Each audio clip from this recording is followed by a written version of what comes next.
اهلا وسهلا. اهلا وسهلا بك. في الزياره ايه؟ احنا دلوقتي في الزياره الخامسه زي باين. الخمسة طيب ربنا يعين. ان شاء الله. وصلنا فين بقى؟ احنا المرة اللي فاتت كنت سألت حضرتك عن قصة فقه النفس وليه سميناها فقه النفس فحابب اسمع منك يعني. طيب يا سيدي، مادة فقه النفس مادة وليدة من فترة طويلة، مش يعني هي يمكن ظهرت للناس كبوادر مادة أولية سنة 2002 ميلادية، إنما هي بتتكتب تقريبا من 97. يا وطبعا بتطبخ في النفس الإنسانية اللي قاعدة قدامك دي من وأنا في أواخر الإعدادية، ثانوية عامة، جامعة، قراءات، كتب، اهتمامات بقى في النفس والكلام ده. زي ما قلت لك امبارح، فقه النفس هي عبارة عن مادة تتناول النفس الإنسانية، بس أدعي إن أنا بحاول قدر الإمكان أتجاوز كل ما أراه من سلبيات في علم النفس الحديث. لأنه علم النفس الحديث في عنده يعني في عليه سلبيات كبيرة. سيبك بقى من الجعجعة اللي أنت بتشوفها إعلاميا، ولأنه الثقافة الدخيلة علينا هي ثقافة الغرب، وبالتالي كل حاجة بندرسها هي اللي جايانا من هناك. إنما نعم. تعال اسأل حد في كلية علم النفس، أنت تعرف حد اسمه مسكويه؟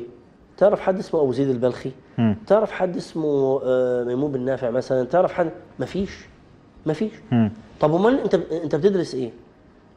بلاش قول له تعرف ابو حامد الغزالي، اهو اسم مشهور اهو، كتب ايه في النفس الانسانيه؟ ابن حزم كتب ايه في النفس الانسانيه؟ مفيش. حتى ابن القيم. ابن القيم كتب ايه في النفس الانسانيه؟ ابن الجوزي كتب ايه في النفس الانسانيه؟ ابن تيميه كتب ايه في النفس الانسانيه؟ ابن رشد كتب ايه في النفس الانسانيه؟ ابن سينا المهم. ففقه النفس باختصار هي ملاحظات بدأت معايا من وانا صغير. نشأت في بيئة يعني أسأل الله سبحانه وتعالى أن يجزي عني والدي ووالدتي خيرا. آمين. فيها دين وسعيدة، رغم أن احنا كنا يعني فقراء الحال ماديا، لكن كنا الحمد لله مبسوطين. وكنا في أيام الحرب العراقية الإيرانية، الغارات الجوية وكذا، ومع ذلك مش فاكر أن احنا كنا مكتئبين ومش عارف. كبرنا شويه لقينا بعض النماذج اللي يعني شفناها بعد كده. طبعا كان في حوالينا ناس احسبهم ممن نحسبهم على خير زينا كده، مبسوطين بدينهم. بعد كده شفنا ناس للاسف متدينين، بس مش مبسوطين. دول نموذج سيء للدين. نكد، كآبة، قلق، غيبة، طعن في اعراض الناس يعني في ظهورهم. تلاقي الواحدة من دول جاية البيت بتقعد تشكي لمامتي جوزها بألفاظ من أسوأ ما يكون.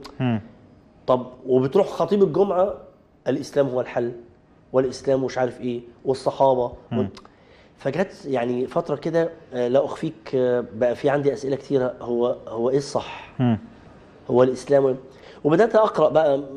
كان يعني من نعمة ربنا عليا إنه الوالد بيقرأ وعنده مكتبة لا بأس بها، فبدات اطلع على المدرسه الغربيه وشفت ان احنا عندنا كنز واحنا مش محتاجين الكلام ده.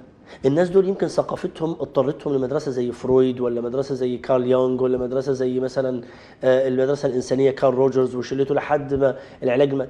لكن احنا عندنا كنز، وعندنا كنز ممكن يعالج العالم كله.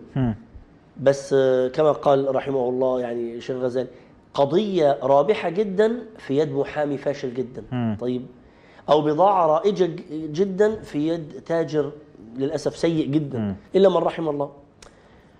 وبدأت المسائل تتجمع عندي شوية. ده كان في سن مبكرة. ده في يعني في الخواطر دي كلها في الثانوية والجامعة. في الجامعة بدأت لا دايما الشنطة على ظهري والنوت معايا، في المطعم، في الباص، في المش عارف ايه، في الأتوبيس، بكتب. تكتبي بقى خواطر متعلقه يعني؟ لحظات النفس الانسانيه. الناس بتتعب ليه؟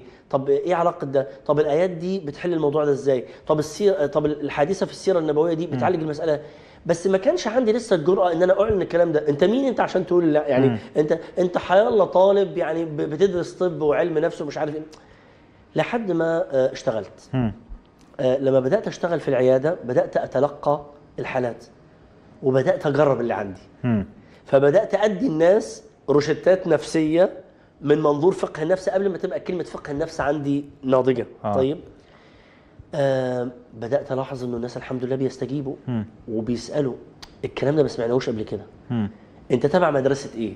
فعلى طول هو عايز يصنفك، يعني هو انت تحليلي ولا معرفي سلوكي ولا انساني ولا ايجابي ولا بيولوجي ولا شويه شويه. لما اتفتحت لي بوابه الخليج يعني باختصار، وشفت الشعوذه على اصولها، شفتها في السوق، بدأ عندي هاجس آخر، إزاي أنقي الدين من الشعوذة دي. وإزاي أحمي الدين من الناس اللي عمالين يقولوا قال الله وقال الرسول، بس للأسف يعني بيزوروه وبيشوهوه. فبدأ الهم يتراكم. اللي لاحظته إنه الناس بتجيلك العيادة أولا ما تعرفش نفسها. فأنت تفتكر إنه أول حاجة لازم تبدأ بها إيه؟ النفس. بص يا صاحبي، يا صاحبتي، يا حبيبي، يا حبيبتي، مش النفس هي 1 2 3 4 5. طيب تكتشف ان الناس عندهم مشكله، هم مش صادقين مع انفسهم اصلا. هو جاي يرفع يعني الشعور بالذنب عن نفسه. اهو انا جيت العياده اهو، بس في الحقيقه هو مش جاي يتعالج الا من رحم الله طبعا، عشان مش مقتنع يعني انه مش حكايه انه مش مقتنع. هو جاي بس مش في دماغه ينفذ اللي انت هتقوله له اصلا. هو بس جاي عشان يقول اهو انا جيت اهو وعملت اللي عليا. لما نتجاوز حته الصدق لقيت انه في مشكله اكبر، ان الناس عندها اشكاليه في كيفيه النظام. فاكتشفت انه اول حاجه لازم الناس يعلموها يفكروا ازاي. ليه؟ انت سمعت مني كل اللي بتسمعه، خرجت من هنا، يجي واحد يقول لك انت جبت الكلام ده منين؟ تقول له عبد الرحمن ده قاله لي. طب ايه رايك انه عبد الرحمن ده كده ضحك عليك؟ بجد؟ ازاي؟ ده كذا. فيروح لاعب في دماغك تاني.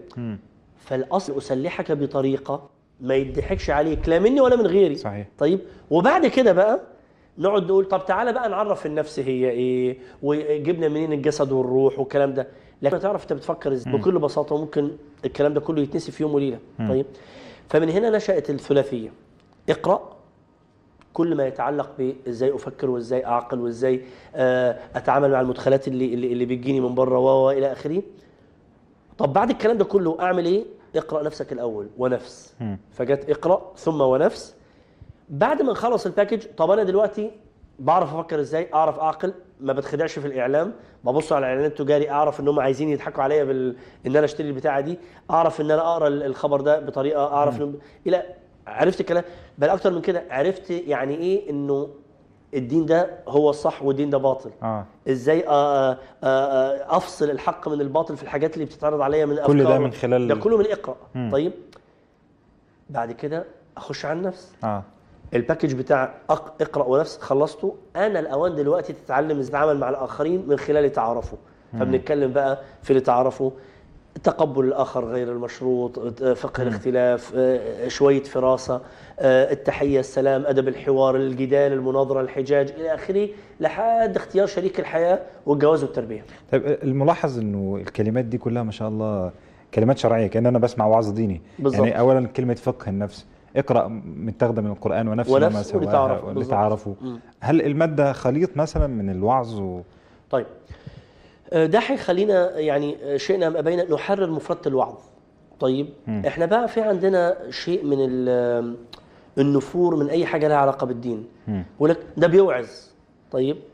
طب وانت لما هتروح لمعالج نفسي هيعمل لك ايه؟ ما هو بيوعظ برضه، بس بيوعظ بقى بطريقه كول شيك دافع له فلوس، لابس مش عارف ايه.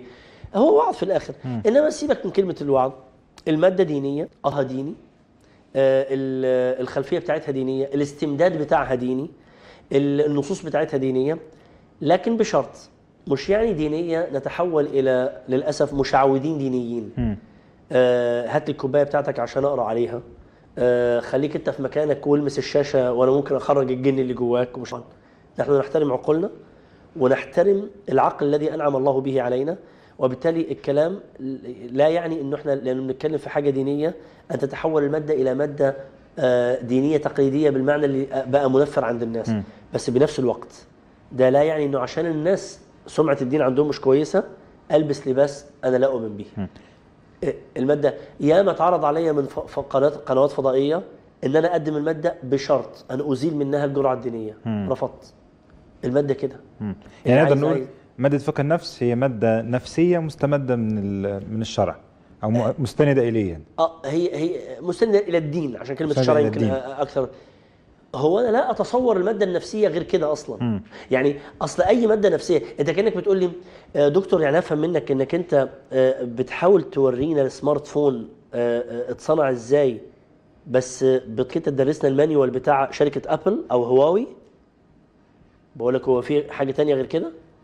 هي النفس لازم ترجع لصانعها عشان تعرف هي ايه واتخلقت ازاي واتعمل فيها ايه ومش غير كده. بيبقى تكهن وبيبقى كل واحد يمارس دور الخالق، يعني حاشا الله سبحانه وتعالى. طب احنا قلنا الحلقه اللي فاتت انه في السوق كتير معروض بيتكلم عن النفس.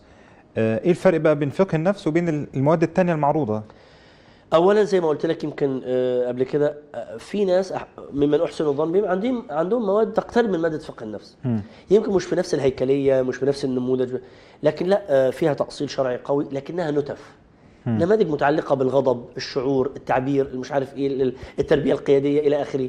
انما ده مش هو اللي احنا بندور عليه. انا بدور على نموذج متكامل. طيب اكتر حاجه اظن انه ماده فقه النفس تتميز فيها عن حاجات كتيره موجوده في السوق، اولا الاستمداد الشرعي الواضح يعني والتأصيل الشرعي الواضح اللي فيها. اتنين، انت بتتكلم على منهج متكامل من اول انت بتفكر ازاي لحد ما تختار شريك حياتك او شريكة حياتك وتختار تربية اولادك. الحاجة الثالثة والمهمة جدا انه المادة بتعيد الثقة مصدر الشرعي. صحيح. انا ازعم ان احنا بنقدم المادة بطريقة بتخلي الناس ايه ده، هو القرآن كده؟ هو ليه ما كنتش فاهم القرآن كده؟ هو احنا ليه ما درسناش السيرة بالطريقة دي؟ طيب هو ليه النص ده أول مرة نسمعه؟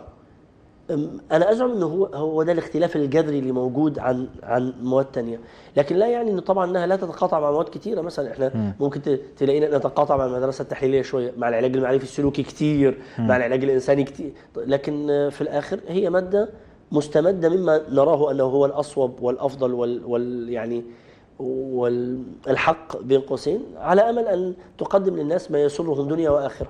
طب ايه بقى ان شاء الله الموضوعات اللي هنتناولها؟ احنا كنا قلنا نتناول اقرا ونفس لتعرفوا.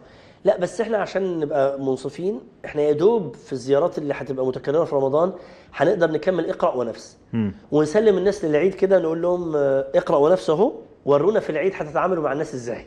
طيب انطلقوا بقى. انما ممكن لعل الله يكتب لقاء نحدد يعني اللقاء الثانيه تبقى في تعارفوا فقط. بس احنا غالبا هنتكلم في اقرا وهنتكلم في ونفس ان شاء الله. طيب احنا بقالنا حلقتين كده ما بناخدش روشتات.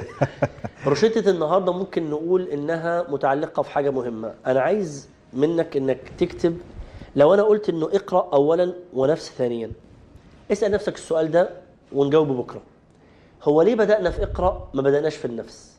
هتقولي طب احنا قلنا النهارده انه لو انا خدتها قبل كده ممكن يضحك عليا. لا، في حاجة تانية. هو ايه اللي يخلي اقرأ مهمة جدا قبل النفس؟ يعني ليه ما ينفعش ادرس النفس قبل ما اعرف اعقل او اقرأ ازاي؟ ده القراءة هنا معناها ان انا العقل والتفكير وجمع الاسباب والنتائج والملاحظات والكلام ده كله. ده هنفصل فيه ان شاء الله. تمام ان شاء الله. بس ده واجب عندك بقى لحد ما نقابلك بكره ان شاء الله. شكرا دكتور. اهلا وسهلا.